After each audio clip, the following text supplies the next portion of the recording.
لا إله إلا الله لا إله إلا الله لا إله إلا الله لا إله إلا الله নাই কোনো মাবুদ আল্লাহ ছাড়া লা ইলাহা ইল্লাল্লাহ লা ইলাহা ইল্লাল্লাহ লা ইলাহা ইল্লাল্লাহ মুহাম্মাদুর রাসূলুল্লাহ আল্লাহুম্মা সাল্লি আলা সাইয়্যিদিনা মাওলানা মুহাম্মদ ওয়া আলি সাইয়্যিদিনা মাওলানা মুহাম্মদ আল্লাহুম্মা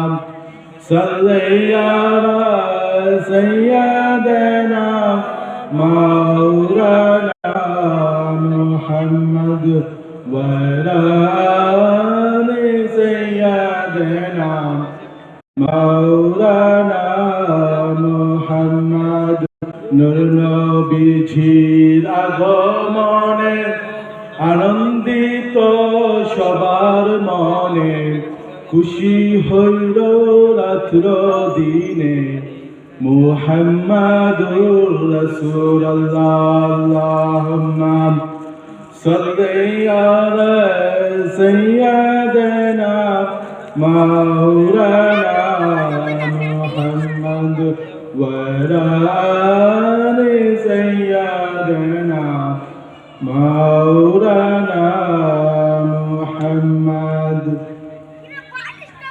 নাহমাদুহু ওয়া নুসাল্লি আলা রাসূলিহিল কারীম।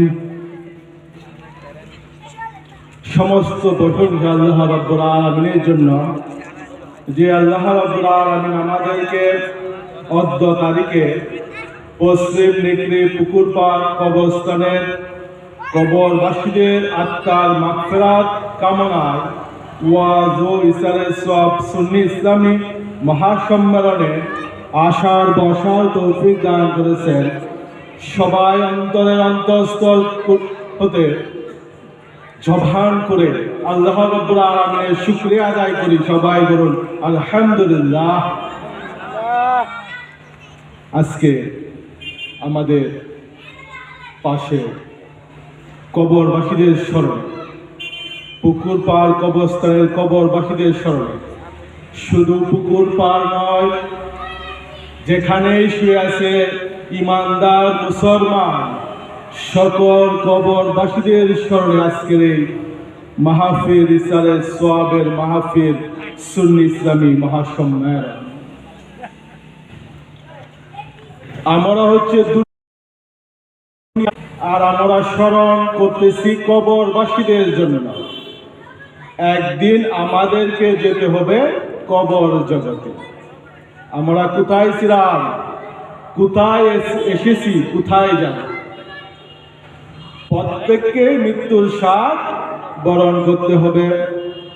বিসমিল্লাহির রহমানির রহিম। কুল্লু নাফসিন যায়িকাতুল মাউতি ওয়া ইন্নামা তুওয়াফাউনা উজুরাকুম ইয়াওমাল কিয়ামাতি। প্রত্যেক প্রাণীকে মৃত্যুর স্বাদ গ্রহণ করতে হবে, আর কিয়ামতের ময়দানে প্রত্যেকের প্রতিফল বদলা আল্লাহ দিয়ে দিবেন। অর্থাৎ আমাদেরকে যে আল্লাহ পৃথিবীতে জীবন দিয়ে প্রেরণ করেছে, সেই বদলা, এই জীবনের বদলা কি করেছি সেটা কিয়ামতের মাঠে আল্লাহ রাব্বুল আলামিন আমাদেরকে দিয়ে দিবেন। এই পৃথিবী হচ্ছে প্রতারণার বস্তু ছাড়া আর কিছু নয়। একটি উদাহরণ দেওয়ার জন্য আমাদের শিক্ষক বলেছিল, এক জাজিরাতুল আরব মে 3 तरफ था, 2 तरफ था शुक्का शक्का और 1 तरफ था पानी भी नहीं। जिस तरफ था पानी भी नहीं उसने आया है 3 मुसाफिर। দুই মুসাফির ল্যাংড়া लूंगा और एक मुसाफिर हाथ भी नहीं, जिस मुसाफिर हाथ भी नहीं उसने बनाया 3 टिल्ला, 2 टिल्ला फट्टा फुट्टा और 1 टिल्ला तल्ला भी नहीं, जिस टिल्ला तल्ला भी नहीं उसने पकाया 3 चाउल, 2 चाउल इधर उधर और 1 चाउल पत्ता भी नहीं, जे चाउल पत्ता भी नहीं उसने खाने के लिए आए 3 मुसाफिर, 2 मुसाफिर गुस्सा गस्सा और 1 मुसाफिर काटे भी नहीं। অর্থাৎ একটি আরবে 3টা পুকুর, 2টা পুকুর শুকনো আর একটা পুকুরে পানি নাই, অর্থাৎ 3টা পুকুরে পানি নাই। যেই পুকুরে পানি নাই সেই পুকুরে 3 জন মুসাফির এসেছে, 2 জন লুংরা ল্যাংড়া আর একজনের হাত নাই, অর্থাৎ 3 জনই তো কি প্রতিবন্ধী। যার হাত নাই সে 2টা বাতিল ফাটা আর একটা বাতিলের কি তলা নাই, অর্থাৎ 3টা ফাটা। যেটা ফাটা এটার মধ্যে 3টা চাউল পাক করছে, 2টা চাউল একদিক থেকে গেছে, একটা গেছে একদিকে আরেকটা আরেক দিকে, আরেকটা চাউল পাইতেছে না। যেটা পাইতেছে না এটা খাবারের জন্য এসেছে 3 মুসাফির, 2 জন মুসাফির গুসা করছে আর মুসাফির বলছে আমি খাইতাম না, অর্থাৎ 3 জনই খাইতাম না। প্রতারণা। দুনিয়ায় আমরা যত বড় বন্ধুত্ব করু না কেন, এই বন্ধুত্ব ছেড়ে একদিন কবরে যেতে হবে। যত জীবন পাই না কেন, যতটুক জীবন পাই না কেন, এই জীবন যখন একদিন শেষ হয়ে যাবে তখন আমাদেরকে কবরবাসী হতে হবে। যত তরিকা সম্পদশালী হই না কেন, সেই সম্পদ রেখে আমাদেরকে কবরবাসী হতে হবে। পৃথিবীর প্রতারণা মুহে যদি মুগ্ধ হয়ে পড়ে কেউ, তার দুনিয়া এবং পরকাল বরবাদ। তবে আমরা যে মৃত্যুবরণ করব, সবার মৃত্যুর যন্ত্রণা এক না। রাসূল পাক সাল্লাল্লাহু আলাইহি সাল্লাম এক আনসারের জানাজা দাফন করার জন্য বাহির হলেন, তাহার সাথে সাহাবীরা রওনা হয়েছে। দেখলেন কি আনসার সাহাবীর কবর এখনো কুড়া হচ্ছে না, কুড়া হয় না। তখন রাসূল সাল্লাল্লাহু আলাইহি সাল্লাম বসে পড়লেন এবং বললেন, সাহাবীদেরকে বললেন যে, সাহাবীরাও বসে পড়লেন, সাহাবীদেরকে বললেন যে তোমরা আল্লাহর কাছে কবরের আযাব হাত হতে বাঁচার জন্য আল্লাহর কাছে সাহায্য প্রার্থনা করো।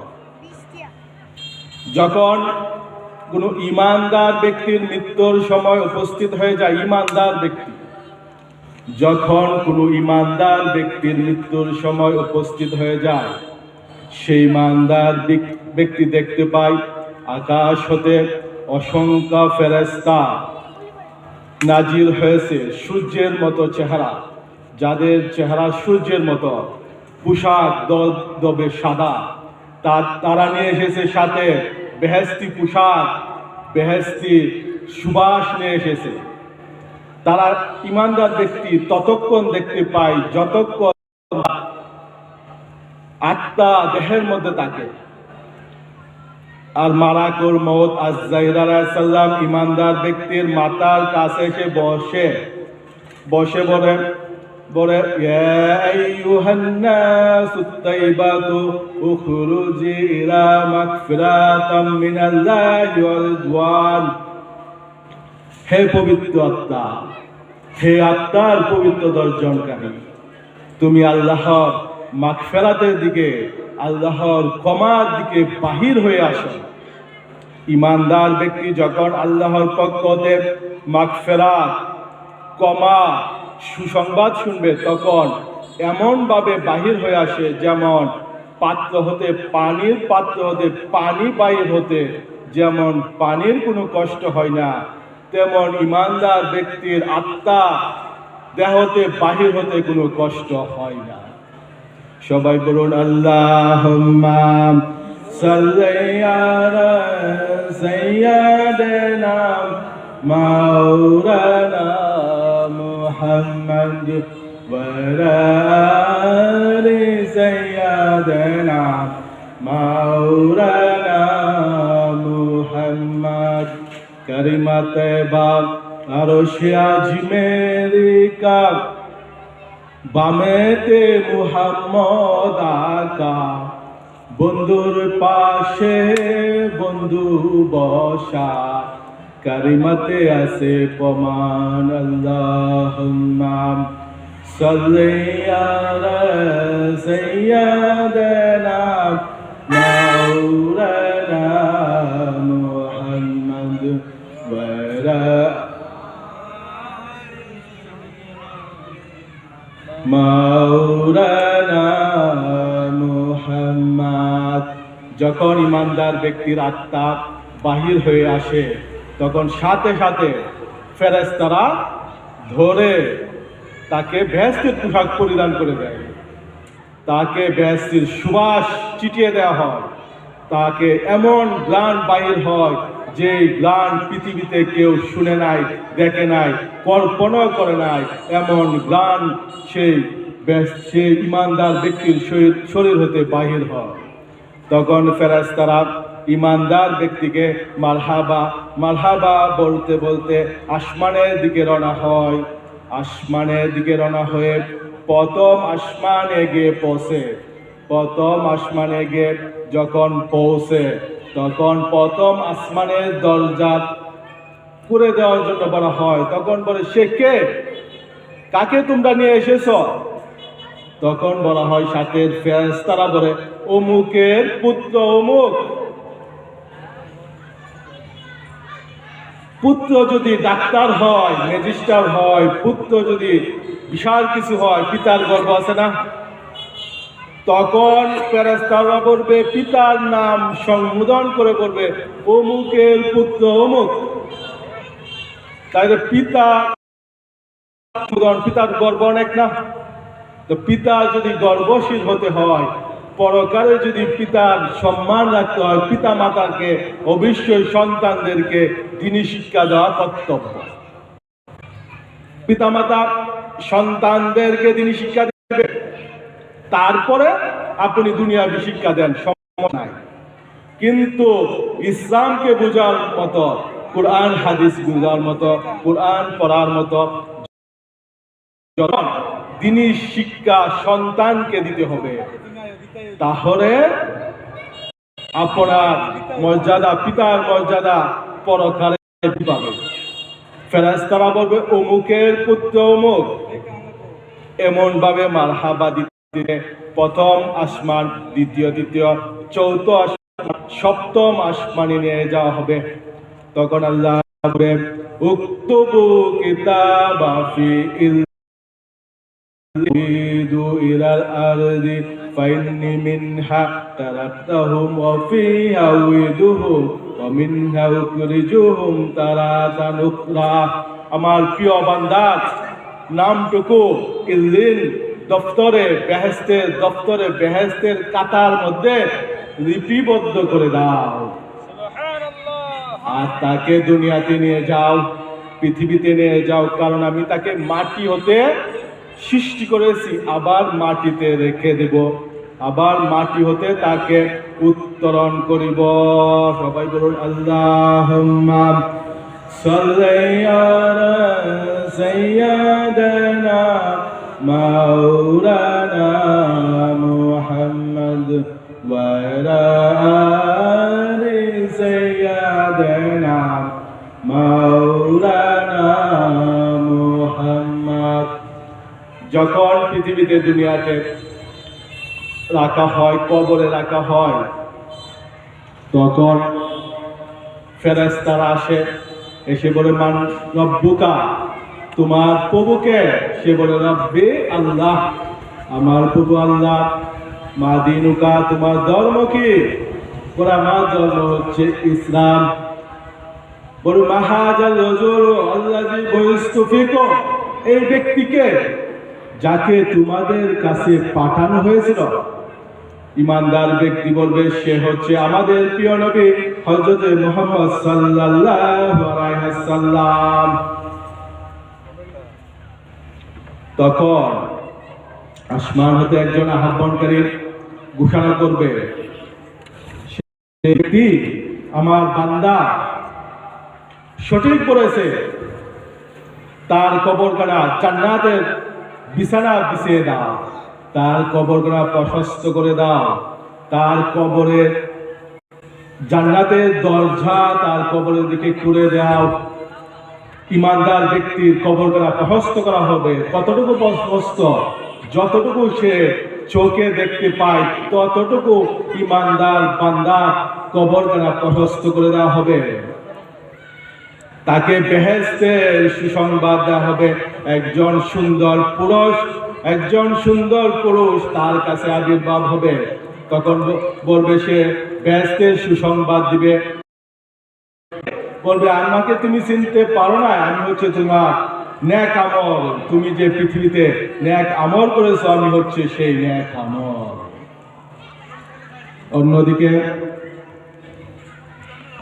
অন্যদিকে যখন কাফের ব্যক্তির মৃত্যুর সময় উপস্থিত হয়ে যায়, সেই কাফের ব্যক্তি দেখতে পায় আকাশ হতে কালো বর্ণের, কুৎসিত বর্ণের চেহারা বিশিষ্ট অসংখ্য ফেরেশতা নাজির হয়েছে। তাদের সাথে দুজকের সুতা দিয়ে গাঁথা পোশাক নিয়ে এসেছে। এই কাফের ব্যক্তি দেখতে পায়, বেঈমান ব্যক্তি দেখতে পায়, এত কাছে এসে বসে, যতক্ষণ মৃত্যু না হয় ততক্ষণ সে বসে থাকে। তখন আজরাইল আলাইহিস সালাম কাফের ব্যক্তির মাথার কাছে এসে বসে এবং বলে, ইয়া আইয়ুহাল কবিসু, ইয়া আইয়ুহান নাফসুল কবিসু উখরিজি ইলা সাখাতাম মিনাল্লাহ। হে অপবিত্র আত্মা, হে কুৎসিত আত্মা, বাহির হয়ে আসো আল্লাহর গজবের দিকে। আল্লাহর গজবের কথা শুনে সেই কুৎসিত আত্মা, কাফের ব্যক্তির আত্মা শরীরে লুকাইতে চেষ্টা করে। তখন তাকে এত জোরে বাহির করা হয় যা বর্ণনায় শেষ করা যাবে না, এত কষ্ট হয়। এই কাফের ব্যক্তির আত্মা যখন ফেরেশতাদের কাছে এসে পৌঁছছে, তখন তাকে সাথে সাথে ধরে ফেলে। এক মুহূর্ত তাকে ছাড় দেওয়া হয় না, সাথে সাথে ধরে দুজকের পোশাক পরিধান করে দেওয়া হয়। দুজকের শাস্তি সাথে সাথে শুরু হয়ে যায়। তাকে নিয়ে আসমানের দিকে রওনা হয়। প্রথম আসমানের দরজার কাছে এসে বলা হয়, দরজার ফেরেশতাদেরকে, দারোয়ান ফেরেশতাদেরকে বলা হয়, অমুকের আত্মাকে নিয়ে এসেছি, তার জন্য দরজা খুলে দাও। কিন্তু তার জন্য কোনো সাড়া আসে না, তার জন্য দরজা খোলা হবে না।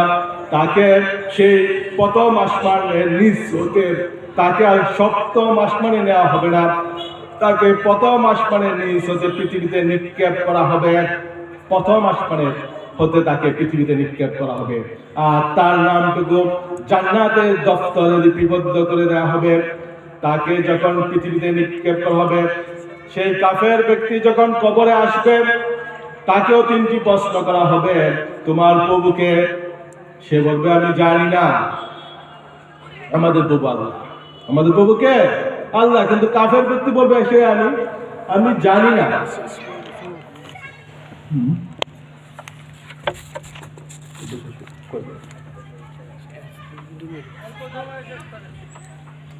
কাফের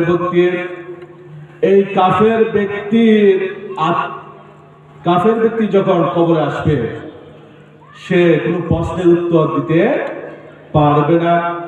তাকে কবরের মধ্যে, তার কবর করা জাহান্নামের বিছানা বিছিয়ে দেওয়া হবে। জাহান্নামের কন্দন হয়ে যাবে। জাহান্নামের দরজা তার কবরে খুলে দেওয়া হবে। কবরে ঈমানদার জান্নাতের সুখ পাবে, আর কাফের ব্যক্তি জাহান্নামের শাস্তি পেতে থাকবে। পরিপূর্ণ শাস্তি হবে কখন? কিয়ামতের, আমি শেষ করে দিচ্ছি, কিয়ামতের সময়। কিয়ামতের পরে যখন পৃথিবী কিয়ামত হয়ে যাবে, ইসরাঈল আলাইহিস সালাম যখন দ্বিতীয়বার ফুৎকার দিবেন, মানুষ হিসাব নিকাশের পরে তাদেরকে চিরসুখী মানুষদেরকে জান্নাত দেওয়া হবে, ঈমানদারদেরকে, কাফেরদেরকে চির জাহান্নাম দেওয়া হবে। আমি যা বলছিলাম, প্রত্যেককে মৃত্যুর স্বাদ গ্রহণ করতে হবে, এমনকি মৃত্যুরও একদিন মৃত্যু হয়ে যাবে, মৃত্যুর একদিন মৃত্যু হয়ে যাবে। যখন মানুষ জান্নাতে জাহান্নামে চলে যাবে, তখন জান্নাত এবং জাহান্নামের মাঝখানে মৃত্যুকে এনে একটি দুম্বা আকারে মৃত্যুকে জবাই করে দিবে, মৃত্যুরও একদিন মৃত্যু হবে। তাই আমাদেরকে পৃথিবী হচ্ছে একটি প্রতারণার স্থান। পৃথিবীতে থাকতে হলে ঈমান নিয়ে থাকতে হবে, আল্লাহর সাথে নাফরমানি করা যাবে না, আল্লাহর বিরুদ্ধে কথা বলা যাবে না। যারা আল্লাহর বিরুদ্ধে কথা বলে, আল্লাহর বিরুদ্ধে কথা বলে, তাদের শাস্তি আমরা কামনা করি। কেউ আল্লাহ এক, তার কোন শরীক নাই। আল্লাহর বিরুদ্ধে কেউ কথা বললে আমরা মেনে নিব না, ঈমানদারগণ মেনে নিতে পারে না। ইসলামের বিরুদ্ধে, আমাদের প্রিয় নবী সাল্লাল্লাহু আলাইহি ওয়াসাল্লামের বিরুদ্ধে কেউ কথা বললে কোন ঈমানদার মেনে নিবে না। আল্লাহ রাব্বুল আলামিন আমাদেরকে যেন ইসলামের বিধিবিধান মেনে পরিপূর্ণ ঈমানদার হয়ে পৃথিবী হতে বিদায় গ্রহণ করতে পারি, সেই তৌফিক যেন দান করে আমাদের জবান এবং অন্তরে যেন জারি থাকে মৃত্যুর সময়। সবাই বলুন কালিমা তাইবা লা ইলাহা ইল্লাল্লাহু মুহাম্মাদুর রাসূলুল্লাহ সাল্লাল্লাহু আলাইহি ওয়াসাল্লাম।